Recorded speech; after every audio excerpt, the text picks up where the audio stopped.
In this problem, we're going to be looking at the limits at infinity for the given function. So if we do a direct substitution right now, we look at the limit as x goes to infinity of 2 plus 3 e to the x over 7 minus 5 e to the x.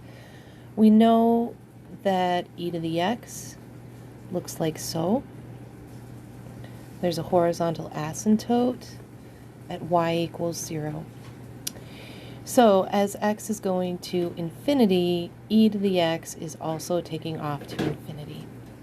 So if we did a direct substitution into here using infinities, I'll put them in quotes because it's not a real number, we would get 2 plus 3 times infinity over 7 minus 5 times infinity, which really is just some type of infinity over infinity, and that doesn't tell us anything. Now, on the other hand, what we can look at is if we do a little bit of algebraic manipulation, the limit as x goes to infinity, if we divide everything by e to the x, which is the same as multiplying by 1 over e to the x. What we get then is 2 divided by e to the x plus 3 in the numerator, and in the denominator 7 divided by e to the x minus 5.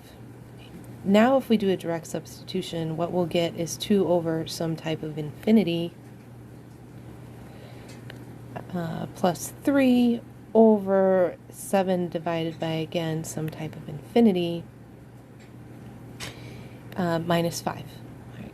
So now we can use this fact that as x goes to infinity, e to the x is also going to infinity, which is what we've done here. Okay. But what would it mean if you take 2 and divide it by infinity? Well, if you take 2 and divide it by 100 billion, that number is effectively 0. That is the limit as x goes to infinity of 2 divided by infinity. Well, that will just go to 0. And the same with 7. 7 divided by 100 billion is also effectively 0. That is the limit. So what we're left with is 0 plus 3 over 0 minus 5, which in the end is negative 3/5.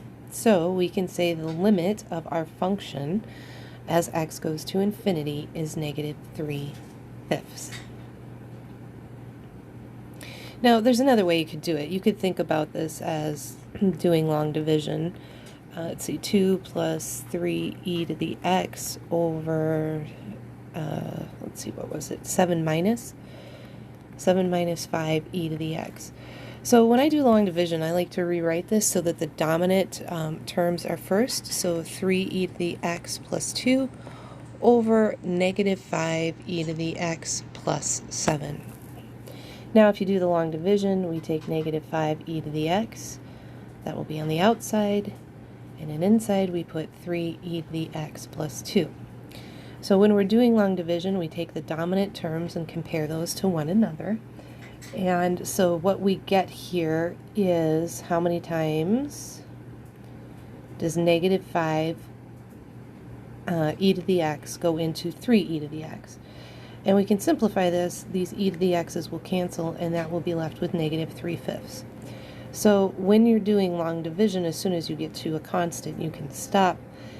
And with the long division, the quotient will be what your horizontal asymptote is.